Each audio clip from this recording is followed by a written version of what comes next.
University of Ottawa epidemiologist, and he joins us now. Good afternoon to you, Raywat. How are you doing? I'm well. How are you? How are you? I am doing well. In your home province of Ontario, an expansion in COVID-19 vaccine eligibility, particularly when it comes to the second booster dose, that fourth shot. Now 18-year-olds can get it all the way up to, I believe it was 60 before today. So now that's kind of leapfrogging Manitoba and where we were with a 50-year-old general population, along with immunocompromised and Indigenous peoples and some other groups in there as well. Not a surprise, I don't think, given that we are in the throes of a bit of a bump, a seventh wave, if you will. Do you expect this to kind of become the norm across most Canadian jurisdictions in the weeks ahead? Yeah, I think it will, and it probably should. Like in Ontario, it took a lot of cajoling. It took shouting from experts online and in person. It took threats of legal action from some circles. Hopefully it doesn't take the same amount of effort across the country. I think the provinces will come into line very soon as we see other countries are doing the same thing. It's needed. We're looking at increasing rates of transmission and decreasing amounts of protection. So now's the time. Now, our province put out a statement this morning when we inquired about maybe potential plans for that. Public Health continues to closely monitor COVID-19 in Manitoba. There have been no updates to public health advice, and at this time, and if required, information on any changes will be provided accordingly.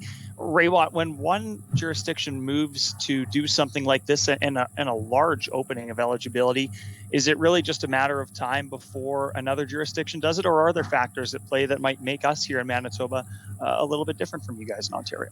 Well, the factors really are political, and I use that term broadly. The official advice coming down from NACI, from the federal committee tasked with advising provinces, is just that. It's guidance and advice. It's up to the provinces to make that determination of what happens locally. Scientifically, all our biologies are the same. All our physiologies are the same. There's no reason that a 50-year-old would seek vaccination in one province but not in another province, except maybe to the extent that the disease is more prevalent there. But right now, most of the country is in the midst of the beginning of a new wave, so it makes sense that we all follow the same trend. The principles of containment of infectious disease must be applied uniformly across the nation.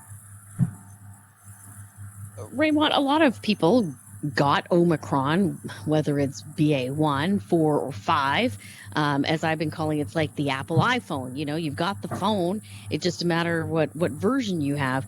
So are we seeing that back in the day we heard if you had Delta, that was like getting a booster dose, for example. But is that hold true for Omicron?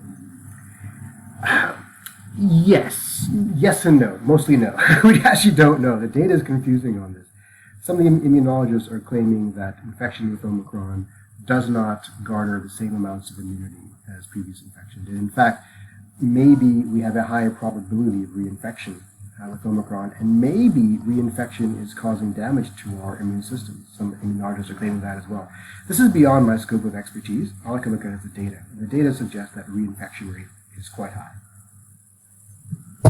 So also, are you seeing in the data that people are getting this multiple times, and some, and again, I'm looking on social media, some are saying, listen, I've got 4 doses on board, I've now got BA5, and I've been the sickest I've ever been. It's a tough sell then.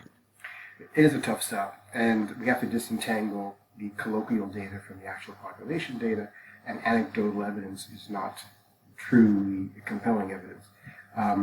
Breakthrough infections are becoming more common because of the immune escape qualities of BA5. Breakthrough both against immunity caused by vaccination and immunity presumed caused by previous infection. But we have to keep on reminding ourselves that the worst outcomes are still being prevented by the cellular immunity conferred by vaccination. What we want is these additional doses to prevent actual infection and transmission. And it looks like they do to a large extent. Not perfectly, not nearly as much as they did back in 2020 and 2021 before these new variants arose, but they still ratchet up protection against initial infection.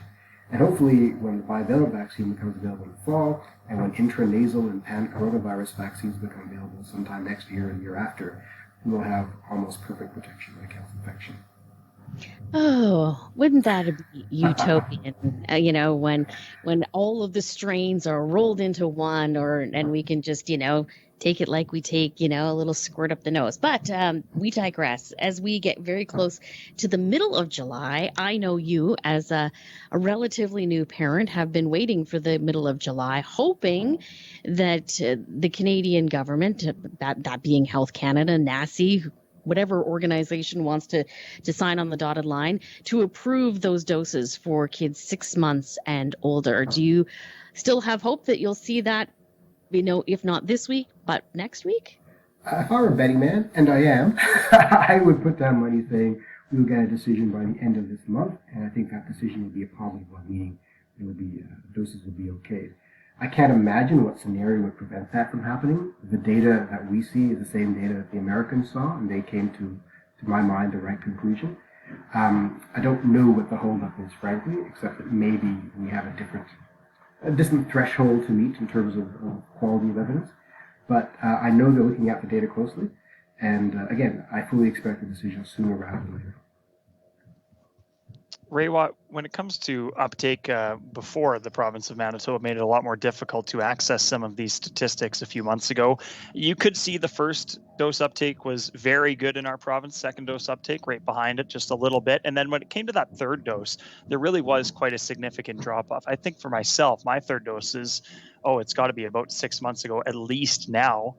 Is it going to be a lot harder to get that communication out and make sure people get the message, especially in a summertime when a lot of them probably aren't thinking about getting sick? 100%. I'm expecting very poor uptake of fourth doses overall. And the reason is we did such an interesting job in communicating the need for the first 2 doses. We threw everything at the wall, and we sort of lost the narrative when it came to the third dose, and we started selling the third doses as something only the most problematic of individuals should be seeking, which is the wrong way to think about this. This was always at baseline the 3-dose vaccine. And I think public health messaging across the province across the country has really diminished. It's retreated. This kind of messaging is no longer front and center of what we talk about. We've kind of decided to put more emphasis on individual management of information rather than presenting information to the public in a more proactive way, which is quite disappointing to me. I think we should be really combating misinformation more vociferously. I think that's what's driving a lot of this hesitation, both a combination of people being unnecessarily afraid of vaccination and having this false sense that the pandemic is over. It is not over. It's just that we're not likely going to die of it as much as we were in the past. But it is definitely not over, and we can't take our eye off the ball. So a lot of the messaging has to be fixed. That's my long-winded way of saying that. Fix the messaging. Personal question, since we've referenced that you're a parent, as a dad, when it's approved, assuming that your partner would be on board, will your child get that vaccination? 100%. We've talked about this, and we just can't wait for it. The downside is minimal. The risk of adverse reactions is minute. In fact, the most common adverse reaction is a temporary pain and maybe a fever, something that parents are dealing with all the time. The potential protection is extraordinary, and by extraordinary, I don't mean perfect. It's moderate to maybe 25 to 40% protection against systematic disease, but protection against bad outcomes like death is probably much higher. And any parent wants every amount of protection they can to prevent their child getting seriously ill. So I will jump at this at first opportunity. Looking forward to that day for you. Raywat Deonandan, University of Ottawa epidemiologist, joining us live to 446.